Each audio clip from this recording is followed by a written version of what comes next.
Hey guys, what's up? Wired here, and we're playing some headquarters on Stadium. Yeah, that's what it's called. And I was actually playing the First Strike map pack. It's Mosh Pit.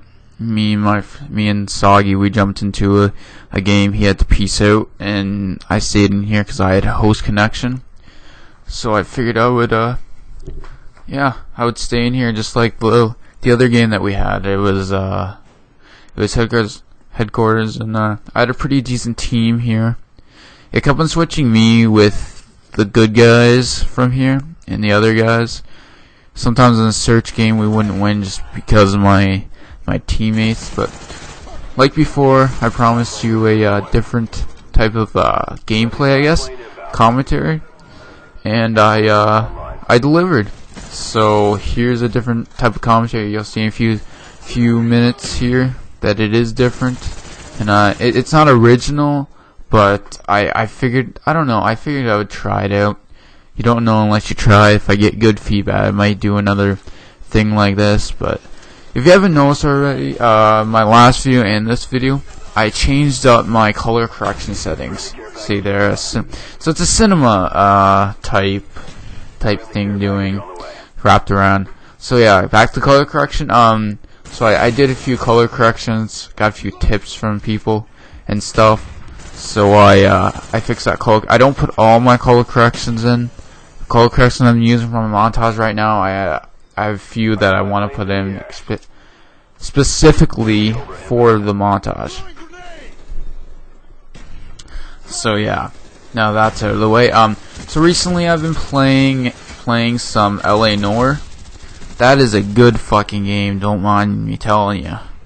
I mean, it is fucking insane.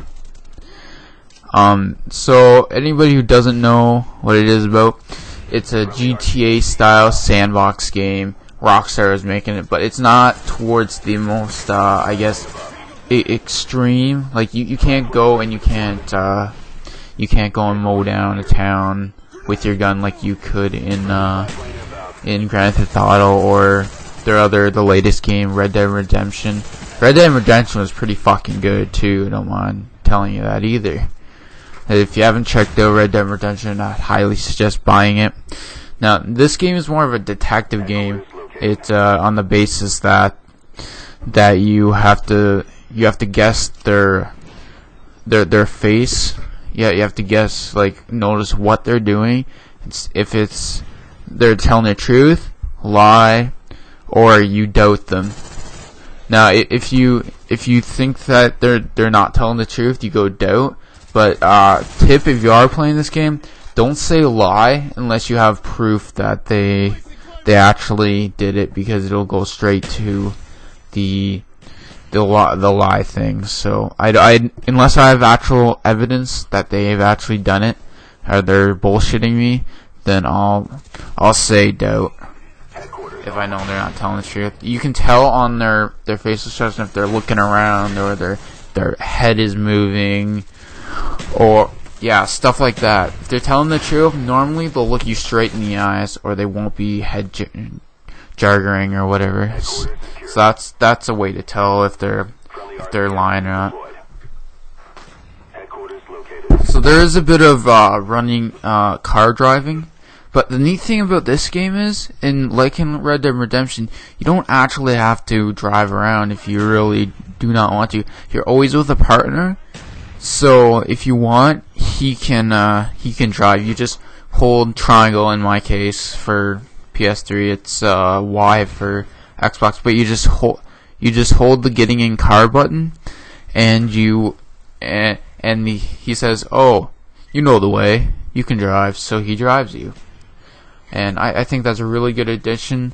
The only bad thing I thought was, why didn't they have the flag like they do in GTA 4 and all the other, and in Red Dead Redemption? When you put a waypoint, it doesn't direct you where to go like it did in the other Grand Theft Auto games. I don't know if they had different people doing it, or why did they let it out at all.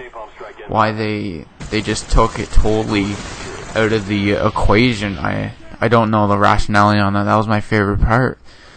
because especially in San Andreas, it was really shitty because you had to guess where they were, and sometimes it wasn't good.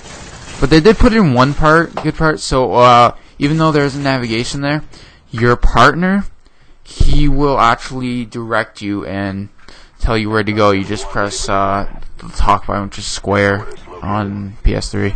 Just talk the talk button, and he says, "Oh, go straight ahead, keep on going. Go left. Oh, take this right." So that's kind of a navigation. I guess that's the way they decided to go for it. But you know, overall, it's a really good game. If you're not a story person, don't get it, because, well, I wouldn't say that, but I don't know how many hours I'm in. I'm about 18, 20 hours maybe, and I'm still not done, and I haven't even really touched the single player there. I mean the multiplayer. Oh, by the way, I don't know what the fuck just happened there. Screen just my editing was shit, I guess, and I forgot to put it back together. I don't know. Fuck it. But I'm not doing this over. I didn't look at 12 minutes, so yeah. So back to the gameplay, I guess. Needless to say, I think it's a really fucking good game. The only minor cues, and that's about it. I can't really say anything bad about it. The driving is good. All of that is good. So I would really suggest getting the game if you have the extra cash. I actually just traded in Halo Reach and a couple other games. I traded in Halo Reach, Assassin's Creed 1, Assassin's Creed Brotherhood, and I think Left 4 Dead and Fallout. Assassin's Creed is an okay series. I think it got boring. It just got fucking so boring on Brotherhood. I couldn't play it anymore. That's how, I don't know, just boring. It's the only way I can fucking describe it, is boring. Because when I was so burnt out on MW2 when I picked up Assassin's Creed 2, and it's just one of those games I didn't pick up. And I played Assassin's Creed 2. I think the only reason I actually liked and played it is because there's nothing else to play, and it's like, well, this is so fucking good compared to all the shitty other games that I was playing and burnt out on MW2. So I think that's the main reason I liked it. But yeah, so I got rid of those games. Halo Reach is just an overpowered piece of lump of shit. It is the most unbalanced game I've ever played. They go up to the top of you'll know what I'm talking about if you ever play Halo. They go up to the top of this elevator thing in one of the levels, and they camp with a fucking sword when they're with Ghost or whatever it's called, Ninja. And basically, if you don't play Halo, you go completely invisible, and they can't really see you. And the energy sword in this one is a one hit, and it's dumb. It's so dumb. And then there's other people that can run. I remember only the Blade when Halo first he started playing him, and he was like, "Oh, it's the commander. He's dumb." Alright, it's always been there. But the reason that it is an overpowered is because you're able to run in Halo Reach. You're able to run. That is dumb. In the other ones, you had to be a ninja, and there was no invisibility. You couldn't do none of that. So I just think it's the most unbalanced game I've ever played. I'd rather play fucking I don't know. It's crazy. Call of Juarez online than that. Call of Juarez wasn't online too. So it just doesn't make sense to me how their last game and they fuck it up. And the reason why I bought it was for the multiplayer, because everybody's saying Halo's multiplayer was the shit. So I might go out and buy Halo Reach. Halo 3, and start playing that. But because it looks like a by far better game than the other ones. So yeah. So let's get back to the actual gameplay. Headquarters. I'm just running around doing work. And with my FAMAS red dot, don't hate too much on the FAMAS, you know. At least I wasn't using Ghost and running around like a little bitch. So you can give me some props with BAM, host connection all the way. Get fucking shit on. Place this Claymore here. and I'm basically kill whoring the whole game. You know just as well as I do that when you're in a game like this and you're winning, there's no reason at all to go after the objective if your team is doing it. I'm satisfied to say that I was not an objective player. I did capture 2 objectives though in this game, so I guess that counts for something.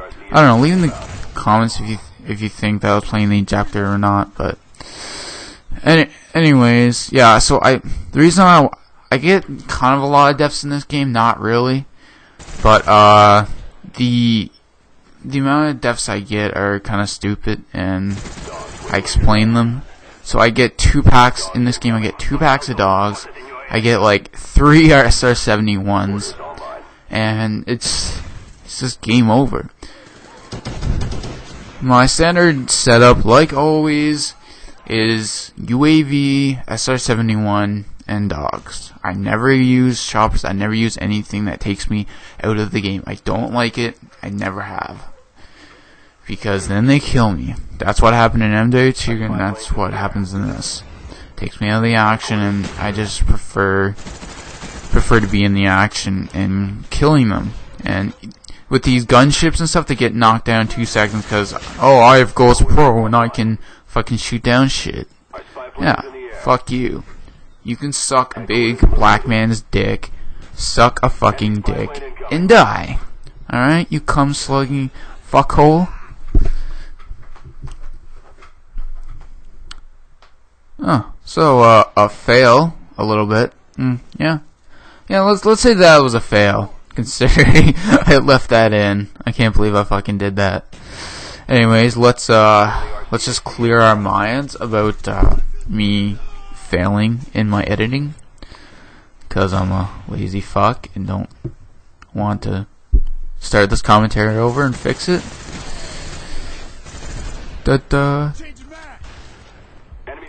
What to talk about? Magnum. So Magnum's good. It's a believe a 3 hit, 2 to 3 hit with the chest and above. But anyways, this game is coming up to a wrap. I go 71-14. Swired signing out. Peace.